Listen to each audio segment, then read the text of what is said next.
Welcome back to the show, everybody. We have got special returning guest Joey Madia with us, and so he's going to help us talk about the subject tonight, which is John Dee, a Renaissance polymath born July 13th, 1527. And he died 1609 at 82 years of age, which, for that time, that's phenomenal. I mean, for anybody to make it, anywhere to the 70 to 80 year range is impressive. He is a noted antiquarian. He had one of the largest libraries known in England at that time. He was a very noted mathematician, astronomer, astrologer, alchemist, and an occultist. He was the personal advisor and court astronomer for Queen Elizabeth I. And the last third of his life is when he commits to the study of just all out with alchemy, Hermetic philosophy, divination, the occult.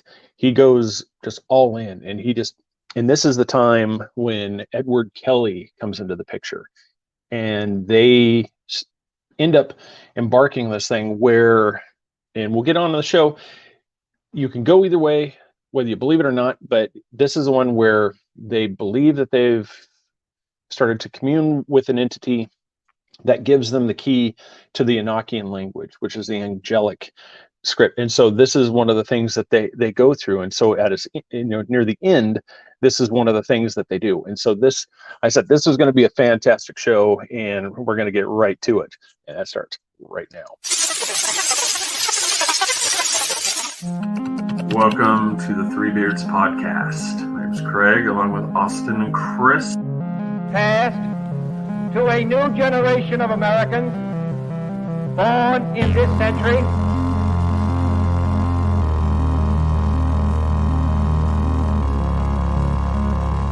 Let me out. I'm afraid that is quite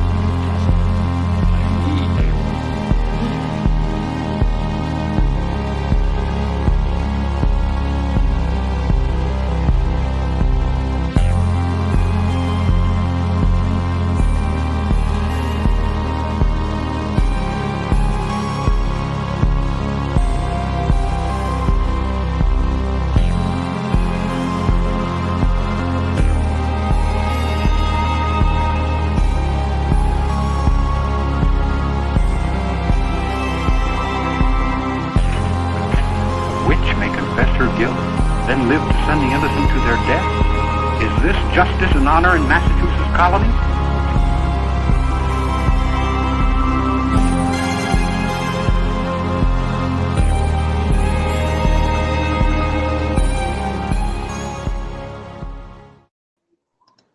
All right, welcome back. And look, oh my God, the ginger one has joined us. He is alive. He is alive.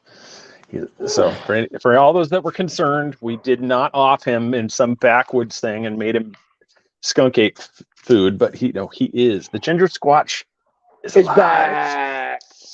So he's muted though right now, so we're not sure what he's going to say anything. There he is. All right.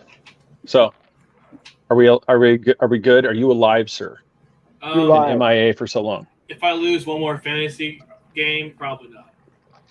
I decided to join a fantasy football league with Nestor. And I started out 3-0. I was killing it, and I'm on my 5th straight loss. So you suck. Thank God I'm not paying for it because I've been really mad. But I don't know what I've done. Yeah. He's lost his mojo for football. I guess so. For NFL. And all the guests, that's where he is on Wednesday night, playing fantasy and working on shit. So right. Yeah, trucks, man, trucks. Trucks. Pro. All right. So at this very time, let's bring on the man who's going to help us with this topic, Joey Madia. Welcome, sir. Hey there. Welcome, Joey. Hey there. Austin, good to see you. It's been a long time. Yeah, it's good to see you. Love the shirt, man. Love the shirt. No, seriously, it has. I haven't been on the show since February, and you were doing your schooling then. So yeah, neither has he. Yeah. Yikes! It's ironic. I walked It's into a almost like hornet's the nest. Pretty much. No, it's as funny as it is. No, it's true. I'm sorry, Yeah, Austin. No, we're good. We're good. And I said, I apologize for everybody. I'm going to be a little, because the producer, Chase, he feeling a little under the weather today, so I made him go to bed. So that's. And so, for anybody that doesn't know that the insight on that one, the producer is my son. So we're just gonna clear that up there. So yeah, so welcome everybody. Like so, we're talking John Dee. We might as well just start pretty much just with the basics on this guy because he is something. He basically, to me, he's the quintessential bearded badass. Because here's a guy. He basically is giving the finger to the church. He's doing everything. Occult. Studying the occult, studying heretical philosophy, alchemy, divination. He's doing all this stuff, collecting all these artifacts all at the same time. It's not really a secret. It's not something like he's really hiding it, and it's it's amazing that all. This is a little, advanced thing here, but it's amazing that he only spent a little time in the Tower of London, and that didn't become his permanent residence. That's crazy. He was quite the sugar daddy too. He married a young girl at 51. He was living a life. It's at that time too, like I was talking, when you get to be 51 and you're still alive, it's like, the ladies are flocking to you because you're the one that's got the title and the money, and everybody else is still out there digging in the filth, making their thatched roofs. You got the guy that's actually got the library. It's like you're just see, it's even back in the 1500s. Get the beard, you get the chicks. But I don't know. It said he died in poverty. So how did he lose all his money? I know when he went off, his library was destroyed. But how did he lose all his wealth? The Vatican. Sorry. The church took it all.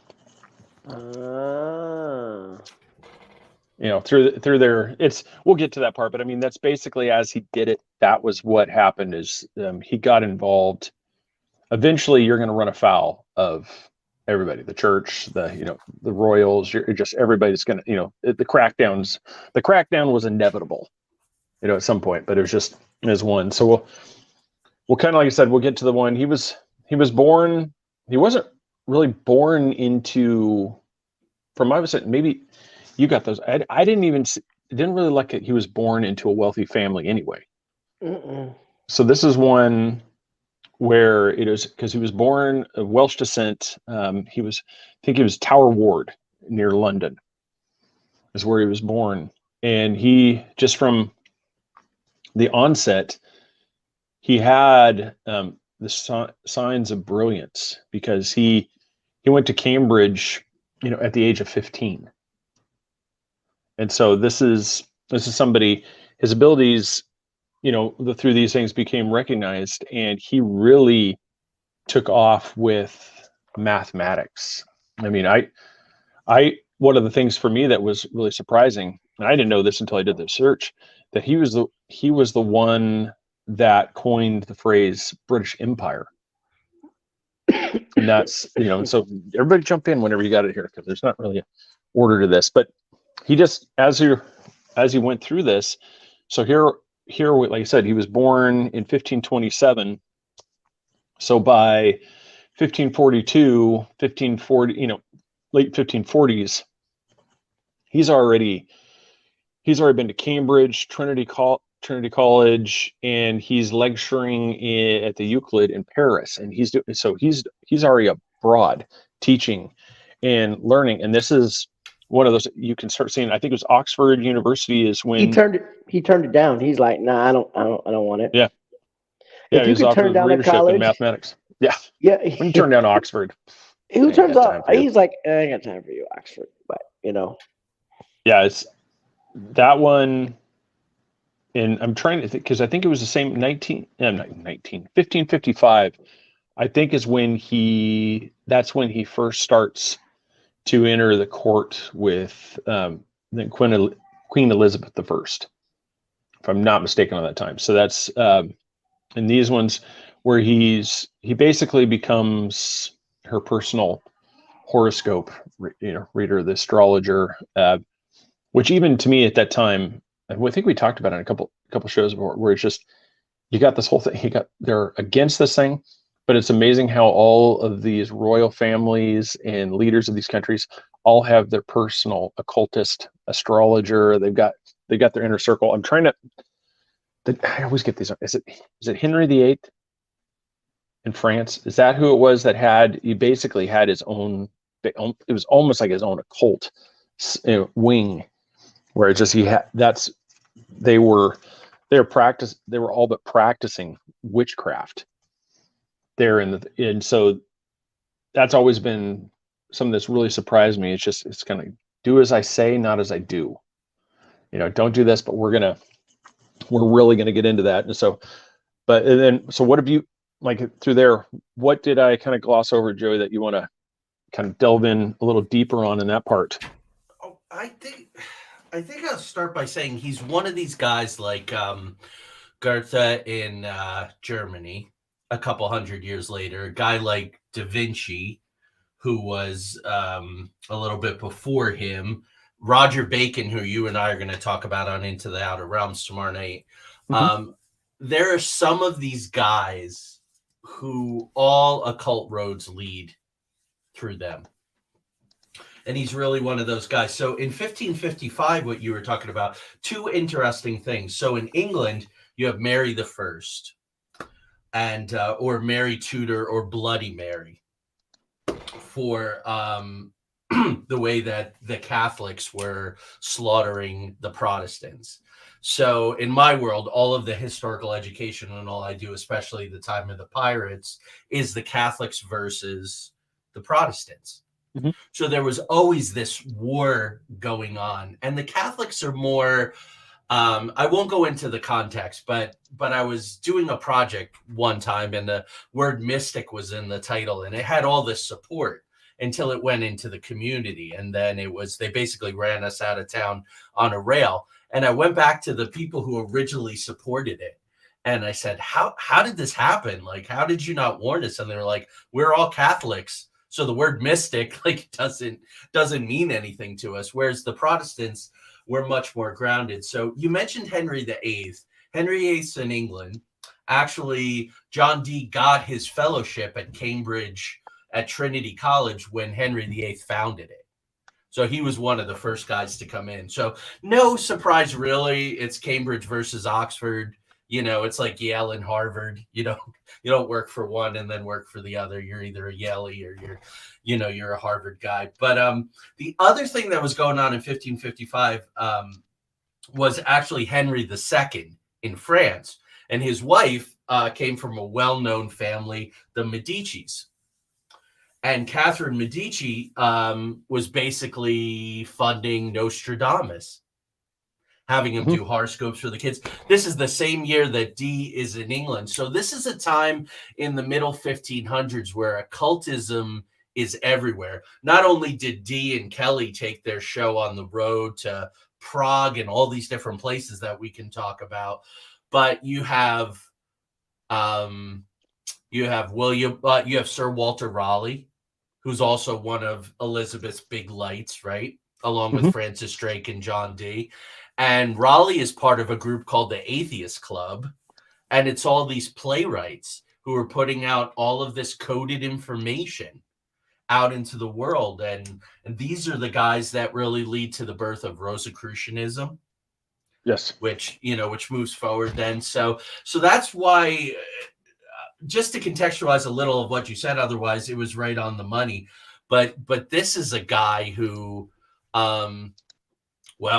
not only doing all of that, but he was a military strategist. So the Spanish Armada, he was like, just stay calm, everything will be fine. There's going to be a storm, and it's going to wipe out the Spanish fleet. And that's exactly what happened, which gave rise to, did Dee predict the storm or did he conjure it? Yep. So he was super, super powerful. Like you said, though, it was by a very slim margin in that same year, 1555. He's doing astrology for Mary the First, for Elizabeth, who's the princess at the time, and then for the Philip, the King of Spain. And this is called calculating. And it was actually terms of treason. So there was definitely the theme with this, the theme with Roger Bacon, the theme with any of these guys was that the camp was so split, and depending on who was in power, either you were sitting pretty or you were sitting in the Tower of London. It was a very precarious. And Chris, to answer your question, what happened at the end of his life? Elizabeth died, and James Stewart came to power, King of England and of France. I have studied the Stuarts intimately. King James wrote the Bible. He was behind the witch's hammer, and he was very, very fearful of when his wife was coming to marry him. There was a huge storm, and she was almost killed, and he thought it was witchcraft. So he started the whole witchcraft movement in Scotland. So someone like D, there's no way he's going to survive that. Yeah, and that's that was just like you said. We're going to discuss that when we come tomorrow with Roger Bacon, because that was one of the things he was involved in the writing of the King James Bible, and that's what it's. You can see where somebody like John Dee would run afoul of King James. Because here, right immediately, you're taking, a good way to go. It would almost be if you just had like your naturalist, just going out there with like the Salem witch trials, where all of a sudden you have the Puritan priest that suddenly goes witch and attacks him. That's pretty much what happened. King James comes in and he completely turns the table on everything that's going on. And now all of a sudden, who had favor with the court is now basically persona non grata. You are, you got to flee, but he gets captured, like you said, and he gets put in the Tower of London. I want to see, let's see, what was it, like 6 years? It's a good question. James came to power 1603, and he died either 1608 or 1609, so either 81 or 82 years of age, like you say. So, but he was back home at the very end of his life. But he was in there just long enough to, and that happens all the time. Look at these takeovers amongst the big media companies. What's going on with Warner Brothers Discovery? Not only are they cleaning house, but they destroy projects. So these powerful executives want to destroy all legacy. Plus James had this huge paranoia that people were enacting witchcraft against him because he had some bad luck. So it was a precarious life. So anyway, he was doing the calculating and all, and the Star Chamber, the big court in England, very narrow margin that they acquitted him. So his entire career would have gone down the toilet. So someone was obviously advocating. He and Elizabeth were ridiculously close. She used to go visit his house all the time. King Louis XV is who I was thinking about in France. James gave him no support. So was James a Catholic or Protestant? Because they were fighting at that time. So what was James? The reason why he gave him no support? Well, I think it was more James's fear of the occult, because the Stuarts were actually Catholics. That's what started the whole War Spanish Succession about 100 years later, from the time it was again the Catholics and the Protestants. But you find it with Roger Bacon, but you also find it with Dee. There's wars also within the Catholic Church. There are some, if you go look back in history, some of the popes were occultists. There was one pope that was close with Roger Bacon that we'll talk about tomorrow night, that went and studied alchemy with the Muslims in Spain, and he wound up becoming a pope. So there was always, then there was the pope and the anti-pope at times, and then there was the Eastern and the Western empires and the Holy Roman empires and all, emperors and all of that kind of stuff. So that's what's really fascinating about this, is guys like John Dee never knew the way the wind was going to blow. Yeah, and people have heard, but I guess right now is a pretty good time to just start getting into some of this stuff. Like, he's one of those. We had our show on the Voynich manuscript, and John Dee is the one who is kind of reported. It's not, it's not officially known, but they're pretty sure that he was the one that sold it to Emperor Rudolph and John Dee, and that's where he came up with his money. Because a lot of people are like, where did John Dee get this money? He's not from royal thing. He's not his stuff. And this is where he sold this. It was basic. I want to say it was I'm trying to remember what we talked about, how much money that was. It was a substantial sum that he sold it to the Pope. Yeah. So that, here's what I'm finding too. And Craig, I don't know if you found this too, and Chris, in your research, if you go out to your Encyclopedia Britannicas or whatever, and you look at timelines of people like John Dee, it's very whitewashed. Forget about Wikipedia, because Wikipedia's job is to debunk anything that isn't mainstream. So Dee, it looked like maybe his handwriting that had numbered the manuscript. What's much more, and that's kind of been debunked, right, in the edition that you and I read, Craig, in the introduction to that, the one we did the show on. They basically said, no, it wasn't Dee. It wasn't his handwriting. It wasn't his numerical system. But the key is the link to Rudolph II, because he and Kelley were in really tight with Rudolph II. And when Dee went back to England, Kelley stayed and he was given a title. And Rudolph II was putting him up and going, show me the alchemy, show me the alchemy. And when he did, and then Kelley wound up in prison. And that's where he died. But it's guys like Voynich, when he actually came out in the early 1900s and did his presentation, I think at the Boston Art Museum, he called it the Roger Bacon manuscript.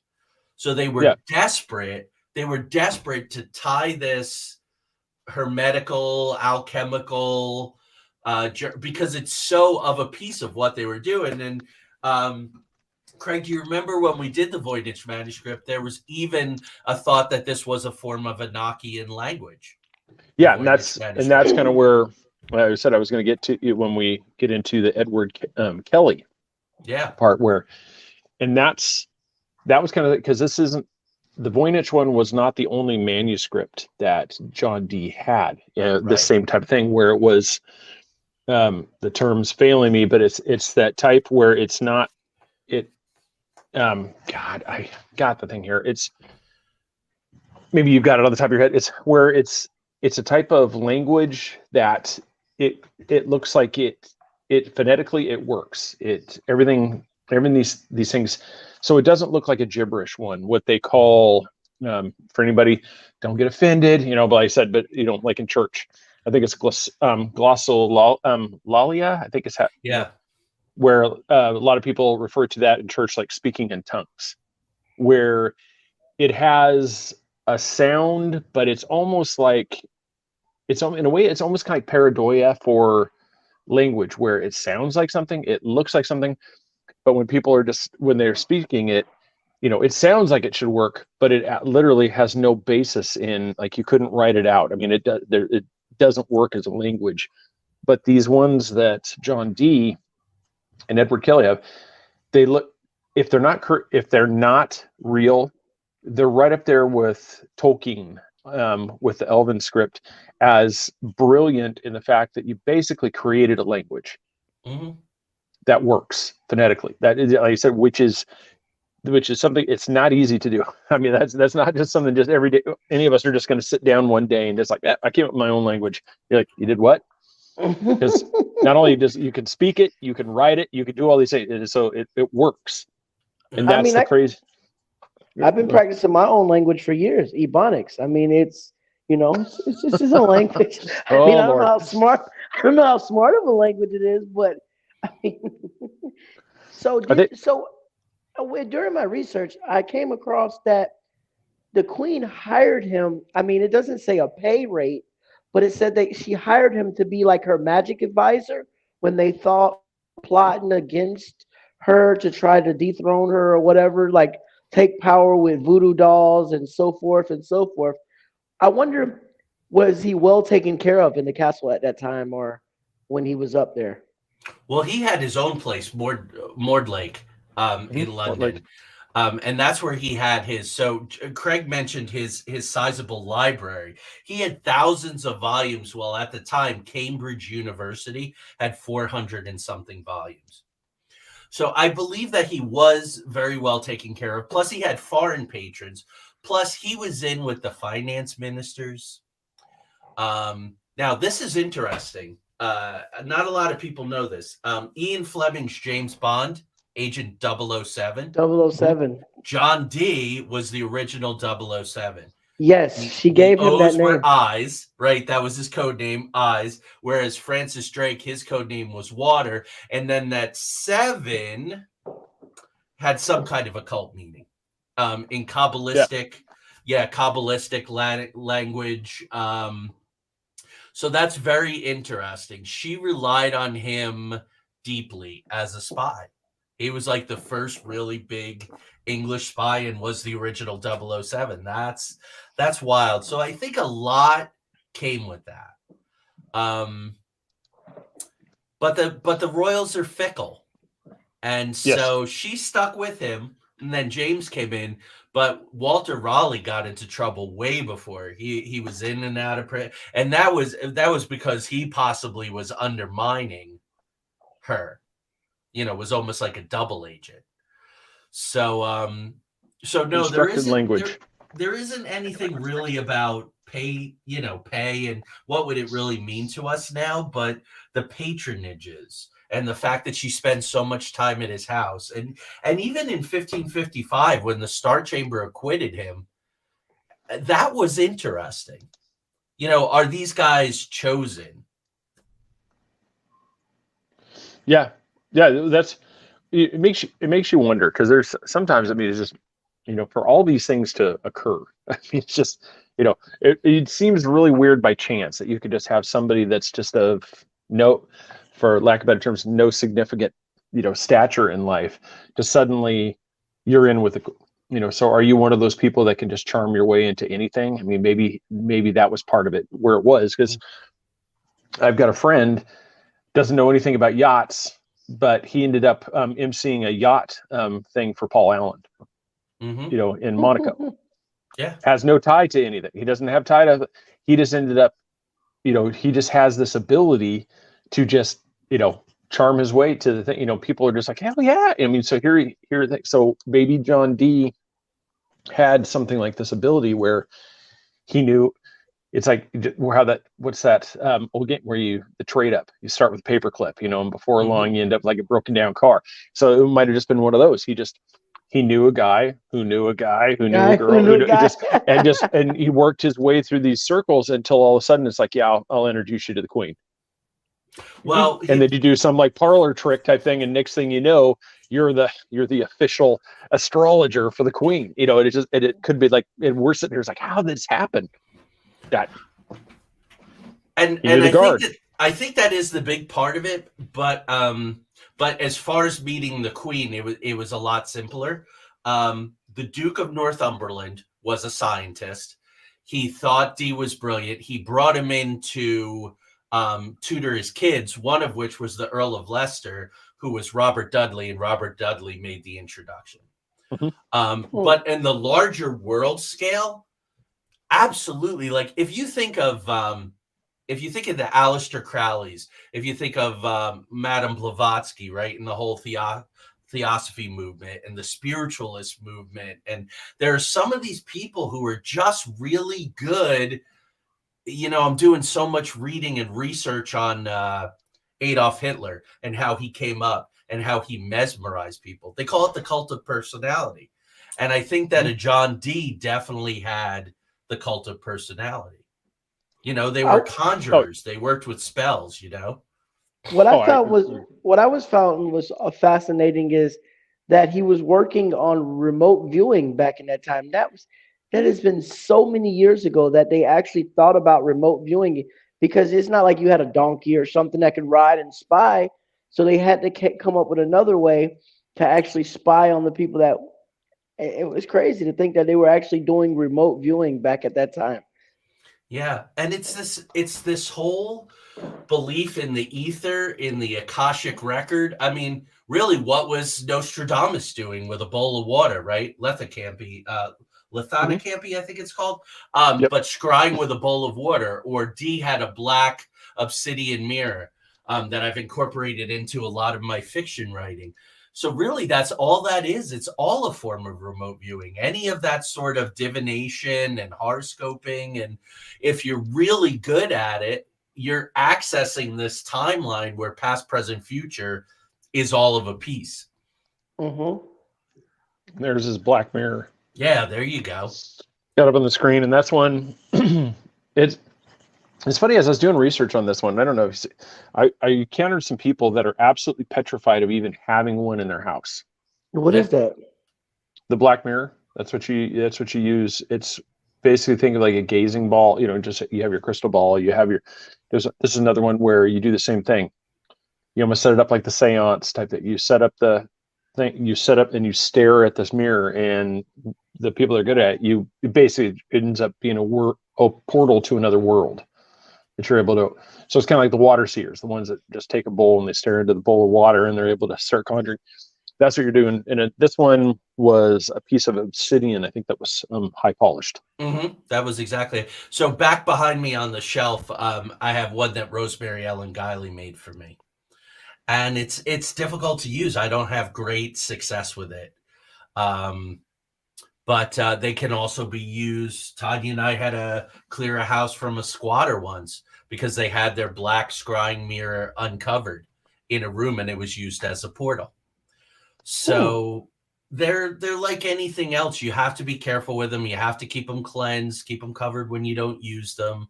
And the techniques are, hard to get a hold of. But some people have entire rooms. They have entire scrying. There are people that want you to show. There's a couple people saying they want you to show it. Actually, show the mirror. Oh, show the mirror. Okay. Mm-hmm. Let me close my eyes. Let me get off camera.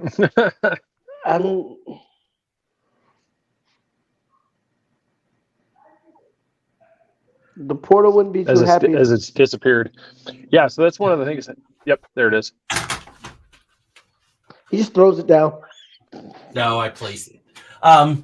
So this was made for me by Rosemary Ellen Guiley about 2 years before she died, I would say. So yeah, you're supposed to dim. I think, I'm not sure if it's supposed to be all lights out. I can't remember. It's like with just candles. A single candle. Make sure nothing is reflecting in the mirror. So I'll use a ceiling, a blank white ceiling. Make sure nothing's reflected. Keep a single candle lit. I'll sort of open it, clear it and open it, and then make sure that I close it. And like I said, the closest that I've gotten to is it looked almost like a swirling vortex was opening up. But I just didn't have the concentration or whatever it was to sustain it.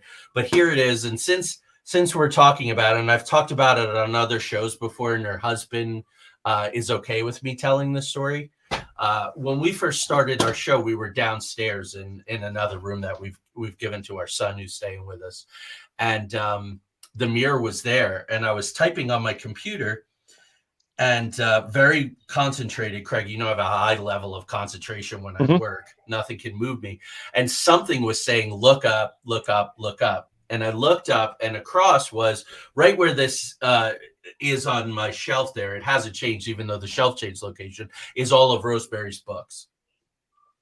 And she was standing there 2 days before she died. And at the time, they were keeping it very close to the vest. I knew that she was ill. I did not know that she was terminally ill, or that she was basically at death's door. And we contacted her husband. And again, he knows, he's given us permission to talk about this. And we've talked about it publicly a bunch, just so people know I'm not telling, private things. And that's when he told us that she was going to go at any time. So she used the mirror as a portal to just kind of come and see me about 42 hours before she died.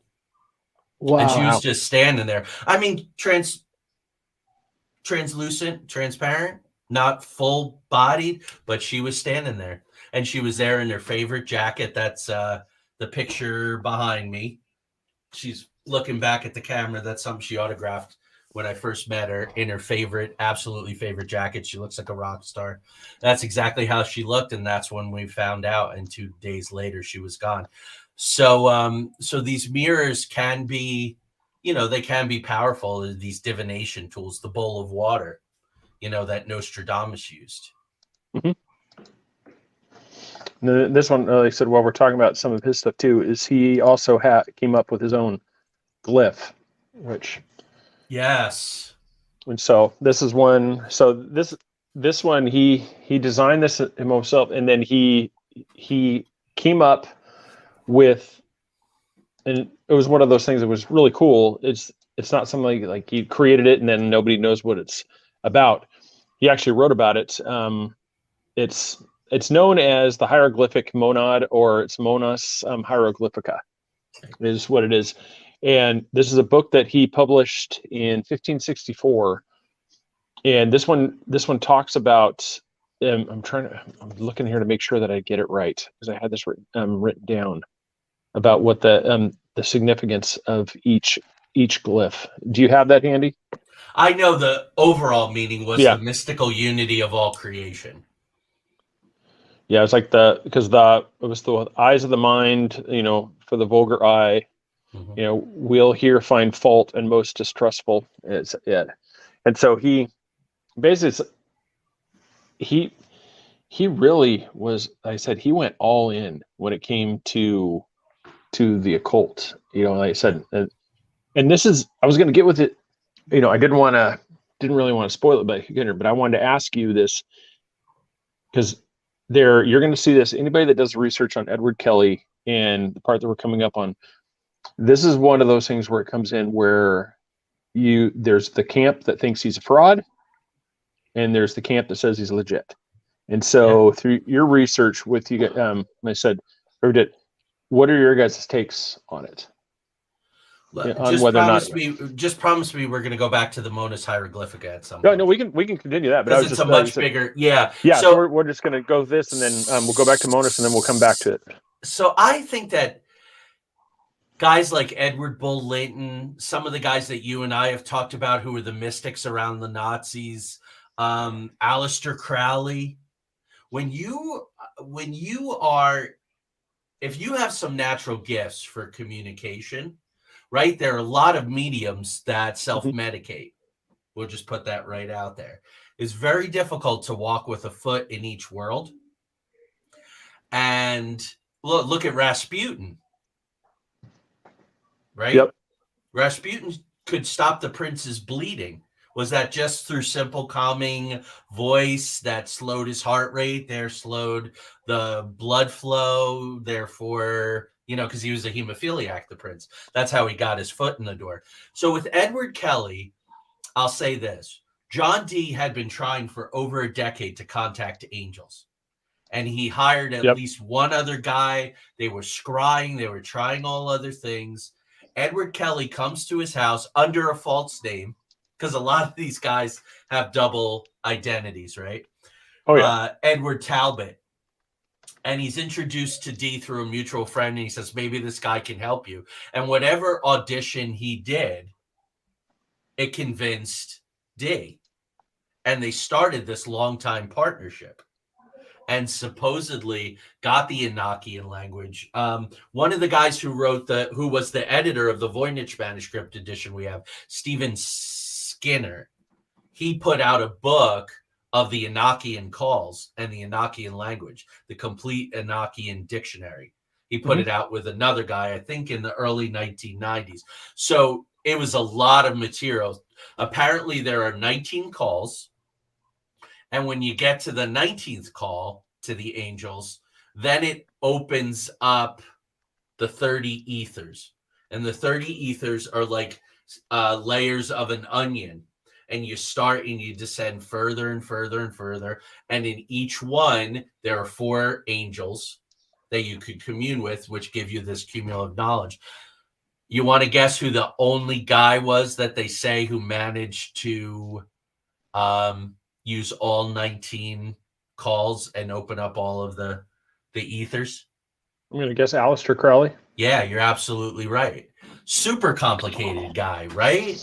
Maybe had some legitimate skills. Certainly capitalized on other people's work, right? Opening up portals and all that kind of stuff, and joining one occult group, but then leaving and starting another occult group, which feels again very much like the Nazis. You know, they co-opted a lot of stuff from Tool and some of those other societies that they then outlawed and tried to get, control and supplant. So my answer is, I think that Kelley took it too far, but I'm really going to go out on the limb here. I don't usually name names. I think that Ed and Lorraine Warren also started out legit and got caught up in the zeitgeist. Yeah, because I think... And there's another really big name in ufology that someone told me in confidence the other day was like the L. Ron Hubbard of ufology. So I think that these people come in, but the attention, the money, the clicks, the likes, we're seeing it everywhere. Good people are leaving the ufology field, ghost and spirit field because of the opportunist. So Kelley was an opportunist, but can we say for sure that they weren't? Look, Emanuel Swedenborg, 160 years later, was extremely legit, and he was talking to archangels. But I do believe in some cases, when you start getting too far or you start getting onto something and you have proof or you have some legitimate documentation, it's just easier for people just to debunk you and say, oh, he's a fraud. He's a fake. I mean, because you made it too far. So it's easy. I think it's easier to get people to believe that you're a fraud on an already shaky subject. Sure. Than let you tell them what you have. Well, I have this, and this. And they're like, oh, no, he's a fraud. So it's a lot easier to get people who barely believe that you're, the actual subject matter. So it's easier to convince them you're a fraud versus convince them what you got is actually hard evidence, hard proof. That's my thoughts on that. Right. And I think that that's legit in a lot of cases. What you really need to do is take it on a case-by-case basis and track how the material oftentimes gets more and more and more outlandish. There's no logical reason if you spend a year in ufology or in haunting and you have certain experiences, there's no logical reason why 25 years later, suddenly everything's a demon or you're being abducted every single night. So I think you have to look at the case history and see how it gets more and more outlandish or not. That's a good one. Some people go overboard with the outlandishness, and then they deserve the title of being a fraud because you don't get abducted every night. Some people might get abducted one time in their life. So like I said, that was a good point. Very good point, Joey. Yeah, you got to take it out on a case-by-case basis. And I'm a guy sitting here with claims of parallel universes and 2.5 hours of missing time. And Tanya and I have written books about our experiences with all of these things. So you have to be careful. But it's not every week you go 2 hours lost time. I mean, it was just a one occasion that I know 2009. of. Yeah, that's it. Yeah, as far as missing time or abductions, yeah. And I had a guest on the show last week, and he was like, it's so rare for someone to only get abducted once. And I said, all I can tell you is that's pretty much my deal. So, yeah, I don't know. So Kelley, it was later and sometimes being separated from D, where he had the red powder that turned something supposedly to gold, and then but let's not forget something about Kelley. He didn't have his ears because he was a coin forger. So this was a guy who wasn't always on the up and up. Yeah, and that's kind of where I was, going to. But before we get too far, like I said, you didn't want to leave the Monas hieroglyphica. So yeah, go. We will circle back to that. Okay. So the interesting thing is that the book may be one thing, but it may be something else. entirely, which is also like the Voynich manuscript. Oh, maybe it's like a herbology book, but maybe it's all these other things, and maybe it's coded for. Wow, I know how to clear a screen, don't I? It was better. It was better than the black screens. So, but your fellow hosts are leaving. That's unsettling. You were explaining it, and he was saying he was going to get another beverage. Oh, okay. So it might have been a cipher book with encodements. Mm-hmm. And that's the path that I take in my fiction, just because it's a little more interesting. But it really, the book is almost incomprehensible, so that sounds a little like the Voynich manuscript. Thank you, Laura. I'll accept that, Laura. I appreciate that. It draws parallels between and ascribes Kabbalistic meaning to physical properties of minerals, their governing planets according to alchemical theories of the day, and geometry of alchemical and astrological symbols. That also sounds like the Voynich manuscript, the whole cosmology section in the middle. Yes. So it's kind of very interesting. And that goes back to the whole 007. But here's the other thing that I wanted to say about the Monas Hieroglyphica. It wasn't just a moment in time. It didn't die with Dee. So Dee was a tutor to 9-year-old Francis Bacon, not to be confused with Roger Bacon, who became the leader of the Rosicrucians. Yep. And in the big Rosicrucian manifesto, the chemical wedding of Christian Rosencreutz from 1616, so about 7 years after Dee died, right? 6 to 7 years, it shows up, his exact glyph. Yep, in that Rosicrucian manifesto. And then it wound up in the New World with a guy named John Winthrop Jr., who was an alchemist. He was a Puritan, which I found it interesting that the Puritans got into this. Chris, you're giving me a complex when you disappear, man. I'm sorry. No, that's cool. And Winthrop also used the Monas glyph as his personal mark. So this was picked up and carried forward. Yeah, and that was one of the things that was cool. It's like, so, and that's, I don't dismiss it right off the hand like this is fake, because I mean this what we talked about with the Voynich manuscript. It's because that's been one of the biggest things. Is like these things they're clearly just they're hoaxes. They're doing stuff like this. That's the thing, is we don't know, because obviously there has to be something. I mean, when you have groups like the Rosicrucians, they don't just add stuff to just add stuff. I mean, these groups, when they take on something, whether it's Freemasons, whether it's Illuminati, I mean, you go through any group, they have specific imagery that has meaning to them. They're not going to just take on something. I mean, they're going to have stuff which is an intentional,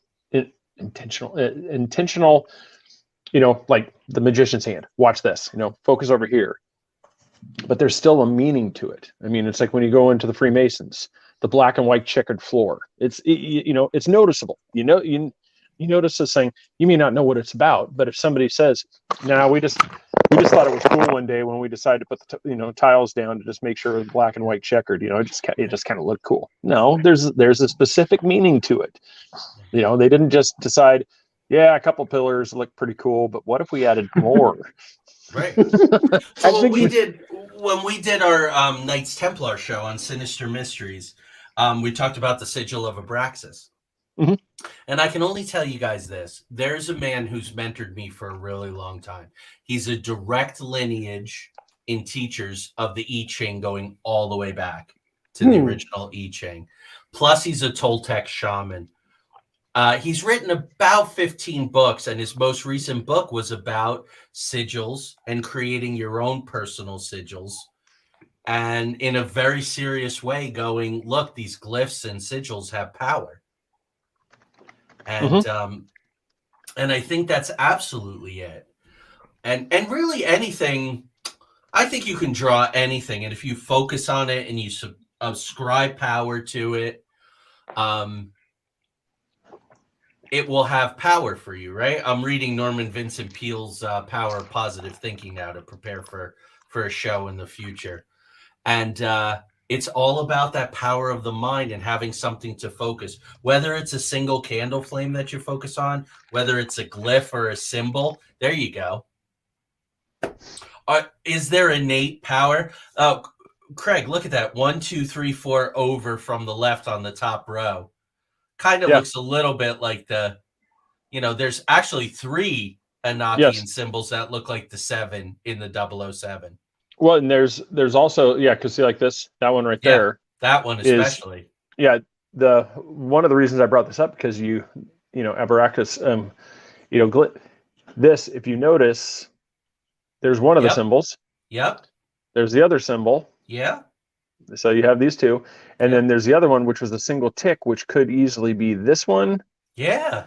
Or it could have been this. I mean, but so the Templars. So this is connected to the Templars. And isn't that E in one of it? Isn't it the that's where I think it's either this or this E is one, because if you look at the glyph, the rooster head is looking up at that. Yep. And then it looks like the one you just pointed at. Yep. Then you have the omega, which is down in between the legs, and then you have the other one, which is just a single tick, which, like I said, it could be this one. Yep. It could be a lot of things that are, and so that was one of the things I noticed when I was doing this research on this thing. So, what is the likelihood that John Dee came up and Edward Kelley came up with something? Did they grab it from the Templars and ran with it, or did the Templars have something there with their glyph? They knew something, because it's just as likely. Like, we'll play it off as, we'll just take it at face value that these are legit. This is an actual angelic thing. Well, here we have the warriors of God, the Templars. What if they actually were in communication? They had found some of this information on their quests down there to the Holy Land. They actually found artifacts, because we talked about that, where I'm convinced that it wasn't gold and jewels that was a treasure. I mean, it could have it literally could have been this. Right. We found the way to communicate with the divine. Right. We can speak to the divine. Right. And so they incorporated some of the divine into their very own symbol. And, they said, so here comes John Dee, 250 years later, after the Templars are, taken out. And here's with Edward Kelley. So, just like any conspiracy theory, how perfect is it? We have the person that we can easily just see, coin forger, does all this stuff. Obviously this is fake. Well, broken clock is right twice a day. He said, so, I said, so there's a really good chance that, they could have hit upon something, and this could have been their one thing. Yeah. I also think too, right? The sigil of Abraxas was not invented by the Templars. They brought it into their constellation. Bernard of Clairvaux, who started the Cistercians and co-founded the Knights Templar, was an extremely, extremely powerful in world politics during the time of all the Crusades and all that. But if you go all the way back to the Sumerians, the Babylonians, or maybe even go further back than that, to Atlantis and Mu and Lemuria. You don't know what you're Craig, you and I are reading a book right now, and we're going to both each have the guest on our shows. It's one of those books that really kind of presses you to go, wait a minute, is this the context now? Were the ancient, are the ancient alien guys, Giorgio and all those guys, are they right? Were there really because that's what that book says. That book says, we came to your planet, we helped to develop it, we brought Jesus to the planet. He was an off-world being. Moses was an off-world being. The entire Jewish race started out as extraterrestrials, and we pretended to be God because it suited our purposes. Yeah. And it suited the creator's purpose. So who were, and with the brazen heads, right, which we're going to talk about with Roger Bacon, and the head that the Knights Templar had was a brazen head, according to a lot of literature. Were they talking to extraterrestrials? Were they talking to archangels? When someone like Tanya, when we're doing a trying to clear a house or get rid of a stubborn ghost or spirit, and she calls upon Saint Michael, is this an archangel that's the archangel straight out of the Bible and all of the other holy books? Or is this something that comes and answers to the name of something that was, because Roger Bacon, we'll talk about it tomorrow night, said God is a principle and man is God. Yeah, I mean, the brazen head. He was a Franciscan monk, though. Yeah, well, that's the thing is, I think even some of those, it's, I always try to preface these things because I try not to piss people off. It's like when I do it, I mean, it's hard, I really shouldn't just worry about it, but it's hard when you get to these things. I think honestly, some of these people, as they do their studies and they go all in, they start to realize that there's more than what's just in these pages. That these pages are, and I've always believed. I think there is a lot more allegory and just, because just like the Ten Commandments, it doesn't matter what religion you are, it's a tenet that everybody should live by. Don't kill people. Don't steal. Don't cheat with somebody else's spouse. Don't do. You go through these lists, and they're like, "Well, I'm not religious." Yeah, but tell me which one of those 10 commandments is something that isn't something you should live by. I'm probably just keep holy the Sabbath day and. Well, I mean, but even then, it's like it's and somebody would say that the same way, but it's one of those, even in thing, no matter who you are in science, they'll tell you you're supposed to have downtime. You're supposed to rest. It doesn't have to be, the Sabbath could be simply as in it's just saying, Sunday, you've worked Monday through Saturday. Take Sunday off. Go spend time with the family. Just don't work. Just go enjoy life. And you're going to have a better family life. You're going to have better all this stuff. So there's nothing wrong with it. So like when you say it was for instance, they may have hit on it. It's like, oh yeah, I guess it doesn't have to be all about this cross. I mean, maybe there is something more to it. Yeah. And then when we get to like the brazen head, we'll talk a little bit about this. I picture like the Zoltar machine, that has the thing. I've often wondered if it's how the Ouija board and other stuff, how it moves. I've wondered if something like this, when you actually do the seance, if the head starts to move. It actually takes on, it's almost like takes on a life, like the entity or something comes into it and starts actually like either talking through it. The mouth starts moving. Right. And like the lip reader, you can actually just start, start writing down what the thing is saying. It doesn't, it may not be like the Wizard of Oz, who comes, but maybe it's just simply you see the mouth moving and you're like, holy crap, that just said Joey. Yeah. Well, and the one thing that I've learned in the past 13, 14 years of doing this seriously is we don't know for sure what's answering the call. Yes, that's exactly it. We don't know 100%. Whether it's grandma or whether it's, Beelzebub or what is claiming to be the thing. We don't know. So, but I do think, and I don't want to take anything away from, but Tanya always says we all have these abilities, right? Mm-hmm. So Kelley and Dee made a focused effort to communicate with something. You put in that much time, effort, you have the money, you have the materials, the scrying mirrors, the glyphs, all the organizing principles. Something is going to communicate. Absolutely. Something's going to communicate. Now, here's the interesting thing, Craig. I don't know if you know this. It's very sketchy, but and it really reminds me of I know nobody's supposed to talk about this. So if I get your show shut down, I apologize. But it's like Jack Parsons and L. Ron Hubbard with Scientology. They turned on each other. The one ran off with the other guy's wife. They were dabbling in sex magic and all this kind of stuff and all. You're fine as long as you don't actually bring the church itself into the discussion and say that they're practicing, as long as you don't do that, then the lawyers don't come after you. It's like, because we could say L. Ron Hubbard is one of the most prolific sci-fi writers of all time. Yes. We can disagree on whether or not it was a good sci-fi, but is he wrote, hundreds of books. I mean, Stephen King's got nothing on L. Ron Hubbard when it comes to, sheer number of books written, but it's just one of those things. Just because you write a book doesn't mean it's good. Right. So 6 years later, and it does or doesn't mean that you actually bet somebody in Bayhead, New Jersey on a park bench that you could invent a religion. It may or may not. Yes. It may or may not. You won the bet. Yeah, he did. Hell yeah, he did. 6 damn straight he did. So good for him.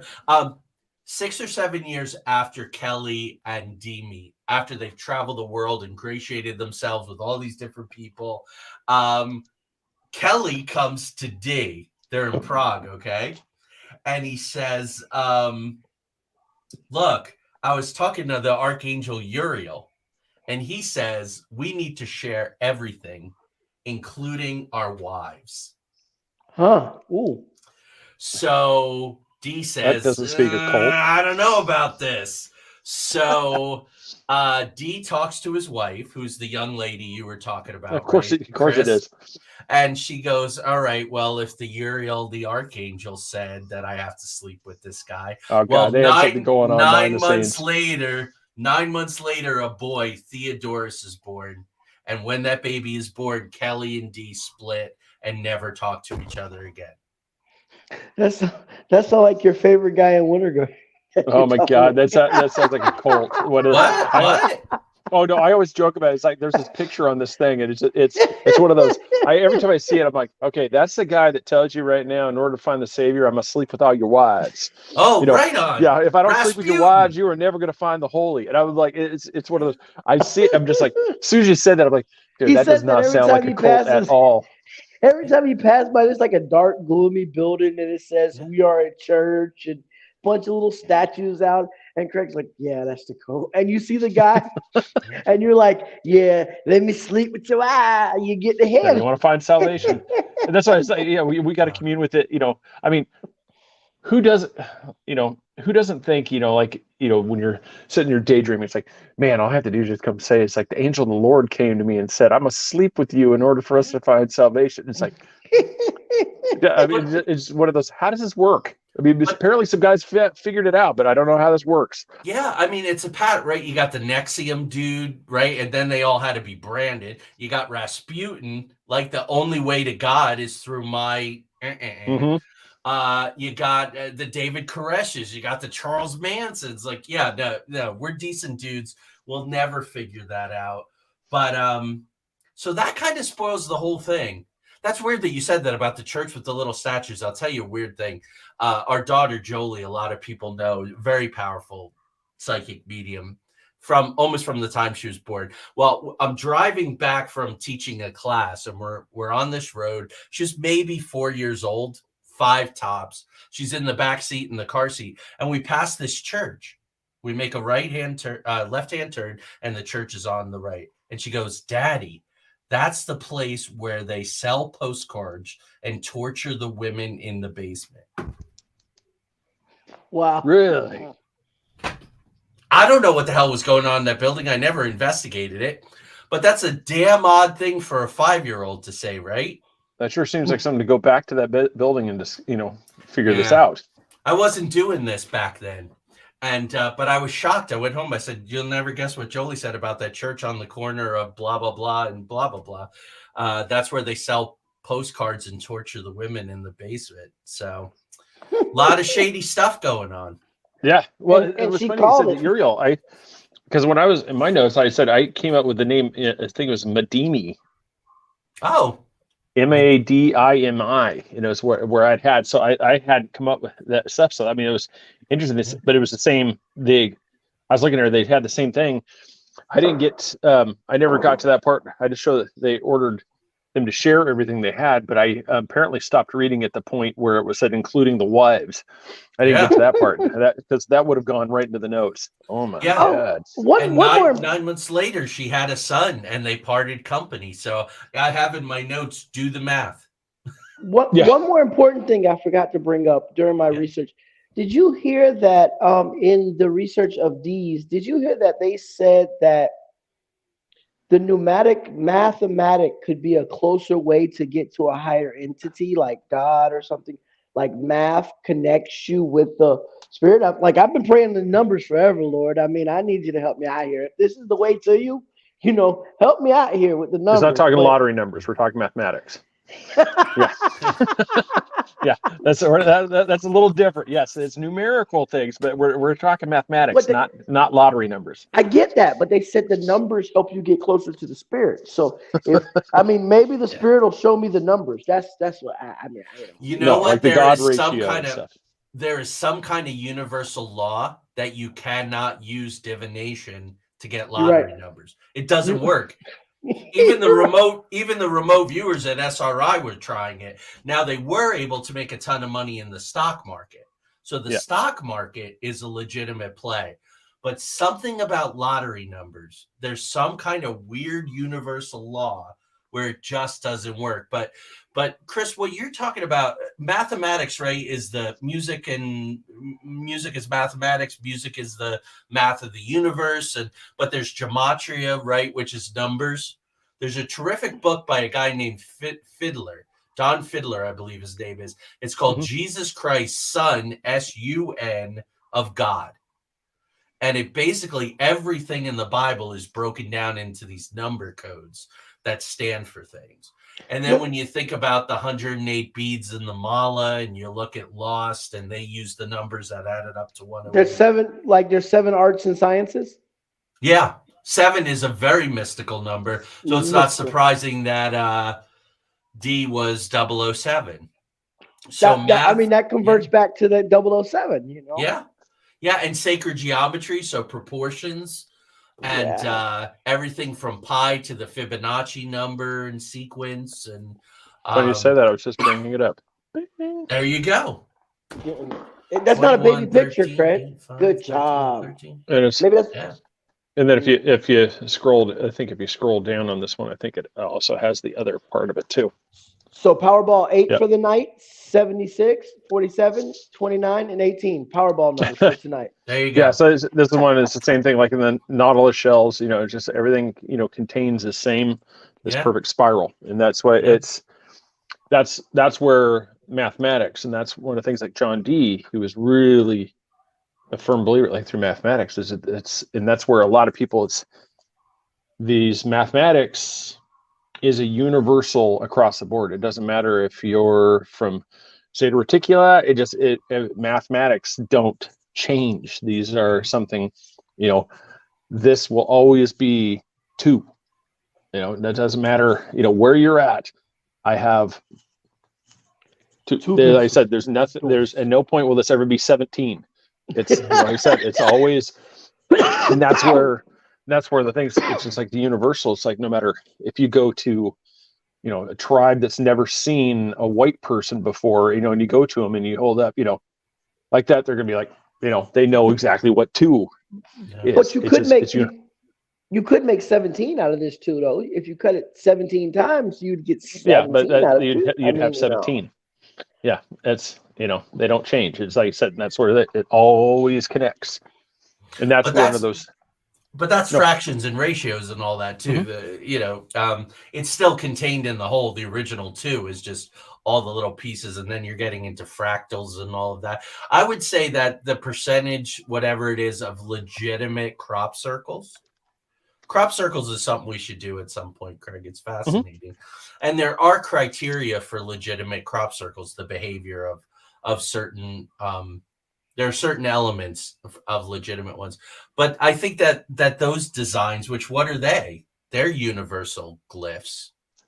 They're no different than the modus hieroglyphica, really.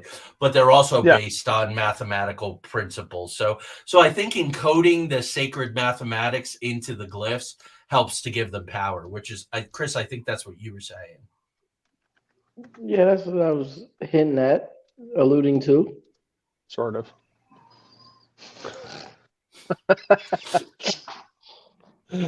Yeah, it's you get some of those ones, and like you said, it's really fast. I think crop circle. Yeah, we need to do a show on that one because you get some of those, and you can definitely tell.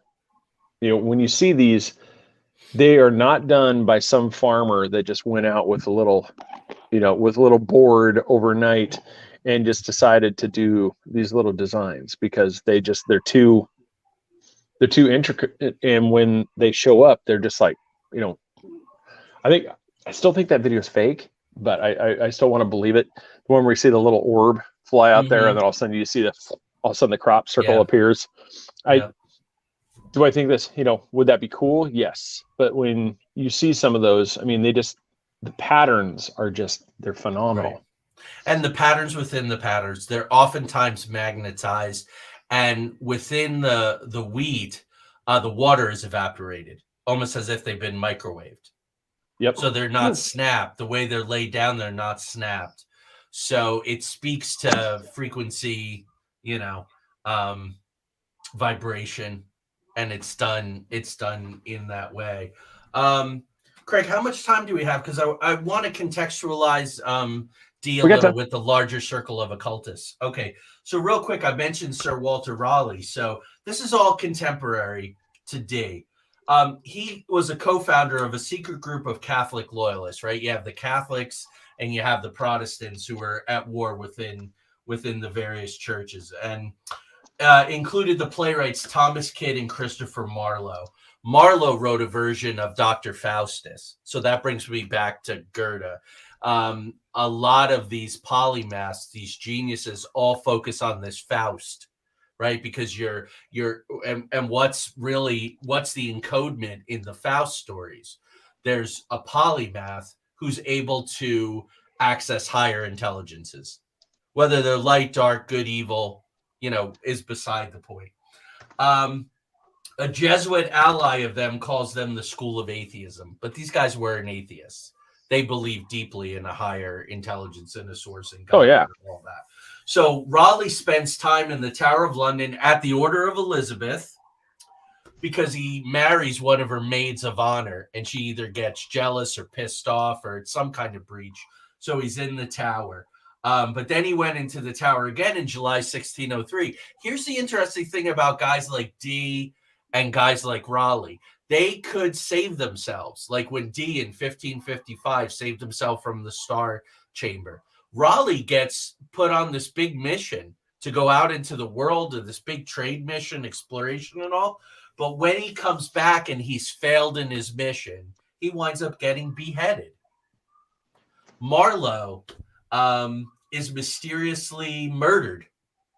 And Thomas Kidd, his reputation and his career are absolutely ruined, and he's imprisoned. So in the mid 1500s to the beginning of the 1600s, these guys were all encoded, Rosicrucianism, this sort of occultism within the world of exploration, government, finance, the arts, are trying to get this word out. And I really think what's come now to often be called conspiracy theories is the continuing effort to get this truth out. Yeah, I was just going to say, as you were describing that thing, it's funny. It's almost like a Vatican hit list. Yeah, don't say that. It's one of those where too much. Too much. Vatican hit list. Yeah, Vatican hit list. That's too much. We might get banned for that, and we might end up on the Vatican hit list. I don't know, folks. Look up the P2. Yeah, and some other things like that.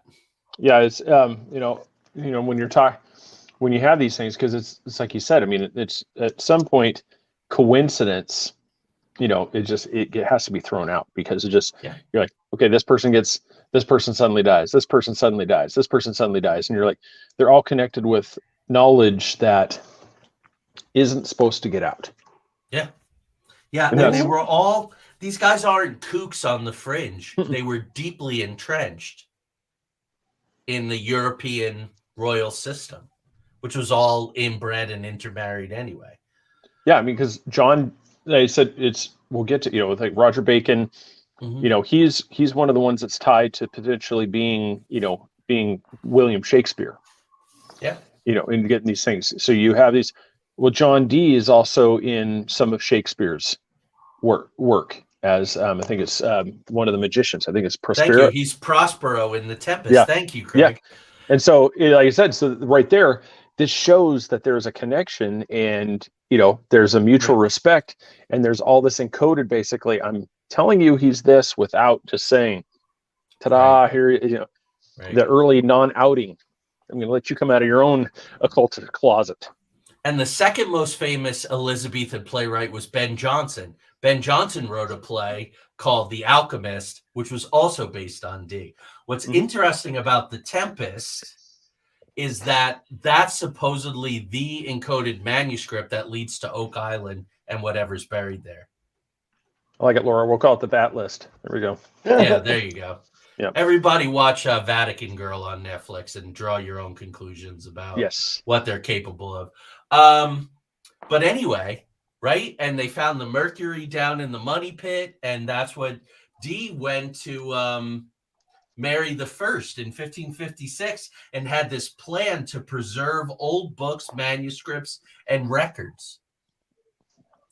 So whatever's going on at Oak Island, and that's you could do a whole season of shows on Oak Island and the different theories and all. But this idea of the Tempest and the encodements that lead you basically to Cygnus the Swan and what's right over the island, and there's maybe something to that. I'm still doing my research on it. It's one of the most viable theories of all of them, is that Francis Bacon, Shakespeare, maybe Ben Jonson, encoding all these Rosicrucianist principles, and who taught Francis Bacon? John Dee. So all roads back lead to Dee. So I don't think it's a coincidence at all that these guys were immortalizing Dee in these playwrights. I mean, in these plays, these major playwrights. I want to touch on this sometime because, you brought up the mercury. Where are you on this? I've seen these very things. The ancients weren't afraid of it like we are. This was like a revered thing. And there was even talks of that it had beneficial properties. And then, but my whole life, it's been like, you got to avoid mercury. That's going to kill you. Yeah, well, I don't want to turn your audience off, but again, being a Golden Age of Piracy expert, they would put it in a syringe and inject it in your privates when you had syphilis. That's in the early 1700s. The mercury? Wow. Yeah, mercury. Inject that into you. Talk about the medicine being harsher than syphilis is pretty nasty. Yeah. But I don't know, brain lesions, lesions, injection, make yourself your own thermometer. I mean, come on. Yeah. I put it in my latest canon in the Quill book, a whole thing, but they found a pewter syringe in the wreckage of the Queen Anne's Revenge. And the theory is Blackbeard got erratic at the end of his career because he contracted syphilis. So, mercury was considered to be, and it's a major part of alchemy. Yeah. No, it just because there's places I've seen it through a lot of stuff. There's a lot of places where they'll find it, and they'll find where there was massive quantities like this that they collected this. So obviously there has to be something to this. So is it like the ancient knowledge? And that's one of the reasons why we have to be afraid of it, is because if you know how to use it, then control kind of goes away. Yeah. Quicksilver, right? Is Quicksilver a synonym for mercury, or are they different? I believe so. Yeah. I think that they would talk about Quicksilver. I've heard that term. Yeah, I think that's what it. Yeah, I think they're interchangeable. You got to be, when you're looking it up, all of a sudden, all I'm getting is Capital One, Marvel. Oh, amazing! Yeah, it's clothing. Nuts. Yeah, that's all. Oh yeah, that's Google the past 2 years with what do they call them, SEIs? When you do a Google search now, you have to wade through all the merchandise before you can get to factoids. Yeah, so you look at it changes things up. Like there's Quicksilver. You gonna apply for a credit card, Craig? It is the alternate name for the metal mercury. There you go. After all that, that's all I got on old Mr. D. Well, that was a good show. I must say. I liked it. Awesome. No, it was really good. To be back. This was lucky number 8. So. Yeah, it's like Brian mercury can be used as an electric catalyst. There you go. So, so that's one of those. Yeah, it's, so it's just one of those. I mean, it had a lot of stuff in instruments like barometers and obviously thermometers and stuff like that. But it's one of those. Yeah, that's something I've wanted to look into, because it's one of those. I've just you've always been told it's like, don't come anywhere near that stuff. If you get right, you poison yourself, and I've always wondered why that is. Yeah. Well, these guys didn't drop dead on the spot when they were treated with the mercury, so it wasn't lethal, in the short term. So, I'll say to your audience, if you're interested, tomorrow night, 7 p.m., Craig and I have a little side project, little side action called Sinister Mysteries. So come on over to the Into the Outer Realms Facebook page or my Joey Madia page, where you're talking about Roger Bacon, who is 300 years earlier. But without a Roger Bacon, I'm not sure there would have been a John D. John D. Yep. Yeah. So it's of a piece. I won't be there tomorrow because I wasn't invited to be on the show. But, go watch them guys. Go check them out. They do massive pages of research, So, I have 3 pages tonight. So nice job. That's good for me. So, hey, I think I only have 6, so you're doing good. I'm trying. So I'm not on the caliber to be on your show yet. I was just saying you got an invite. Oh my gosh, awkward. And it's only 5 pages. Listen, come participate in the chat room, and we will talk to you through the chat room. That's right. I might take you up on that. Good. All right. So all right. Plug something else there, sir, when you get the chance. That's all I want to plug. Well, if you're interested in John D and the occultists and all, I do have a little project called the Stanton Chronicles. It's 7 books now. The 4 of them, the 4th one just came out, is the Canon and the Quill, and that is the Golden Age of Piracy, but it has all these scrying mirrors and all these magic objects and all of this kind of thing. So you might want to check it out. All the books are on Amazon. You can go to my author page. Thank you for that. I know. That was kind of harsh, Laura. What did Laura say? She said, they'll damn them for you. I'm like, that's harsh. Take it back. Yeah, no, it's one of those. Check out those books. They're very well done. I mean, the Gothic Doctors. As I said, you've got some really good series. Thank you. Brian makes an excellent point. I think the Akashic records are really the key. That's what they're talking about with the ethers. There is this encodement of the history of basically everything, and the knowledge is there. So that's what I think these guys were doing. What was talking back to them? Not sure. Yeah, and Brian's officially a Floridian. He finally got his driver's license. So now Yep. So it's one of us. So, yeah. And then, but one of those definitely where it said, everybody check that out. Here's where I'm terrible at this part. Just everybody needs to just check us out on social media. Like, subscribe, share, comment. That seems to work really well, and appreciate that. And I said, yeah, Brian was like, I have to get you on the show. Yeah, I mean, they said it's one of those. The collab ones are good. It's like we just need to figure them out. I've always kind of liked that philosophy. It's like work together. We'll all kind of grow along at the same thing. It's like it's not one of this. It's either mine or nobody's. I don't seem to think that works very well. No, it seems to be working out pretty well for us a couple of years later.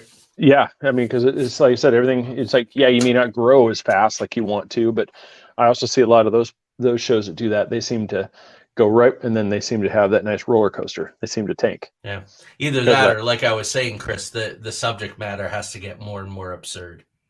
Yeah, it's a slippery slope when you start getting absurd, and then you have to get more and more absurd so people will see what you do next. I'm seeing it with a lot of UFO and other really credible researchers that I used to read, and now it's like, here's an alternative explanation for Roswell. Here's an alternative explanation for this. And the stuff is so patently absurd, but anybody who's hooked into Roswell, it's a new book for my library. Yeah. So it's a slippery slope. So. And then both of our shows are done on ERRT Radio. Ours is 11 p.m. Wednesday. We follow this guy right after, like I said, on there. And so just depending on how. So. I think our show's tonight. Tonight at 10 p.m. If you want more, you can watch Craig and I's Knights Templar show. Yeah, so that's Earth Radio everything. At 10 p.m. Yeah, everything is going to connect. Yeah, so that works out We've got merchandise, and we've got hopefully a new sticker coming out too. So like I said, we're working on that. I'm going to try to put that Ginger Squatch thing up there too. You can find that on Redbubble.com, Three Beards Podcast, or you can go to threebeardspodcast.com and go to the merchandise there. And somebody, should I bring the spammer on with us? I'm going to go with no. I got a spam call, and so one of these times I'm going to figure out how to do it. We're going to bring on that Indian call center. Do it, and we'll do it live. We're trying to help you. We'll do it live, and like I said, and we'll just play it off. That should be some good entertainment right there at the end. There you go. I'm pretty good at that. So, yeah. So but like I said, appreciate everybody. Laura, thank you for the stars. Really appreciate that. Anybody that's done that for us, I said that really helps us out. Appreciate everybody that's taking the time to support us. But once again, like I said, become the show, become a subscriber. That helps us out there as well. Just everybody, thanks for watching. Next week we have Brian Bowden, Carl Castro, and Tom Cardos are coming on. We're going to be talking apocalypse. We're going to be talking about apocalyptic everything, like for Nostradamus to cults, like we've been talking to, where they've been talking about the end of the world, and then we're even talking about the new things that are coming out, for the new predictions, the ones that have been before, the ones that are current. So just an all around the coming apocalypse. That's going to be our show. And then 2 weeks after that, Brian Inbound is going to be back on, and we're going to be talking remote viewing. Nice. So we got a couple of those shows. So that's next Wednesday night, huh? So you may be talking about the apocalypse on the day that it starts. Yes. Yeah. The day after the midterm elections. The day right after the elections. Woo! So we'll see how chaotic it is that day. Yeah. We'll see if the buses and trains are running. Yes. So we'll see how this thing goes here. But everybody, just once again, appreciate you watching. Like I said, check everybody out. Please like and subscribe, everything. But like I said, we will see you next week. Good night. Yeah.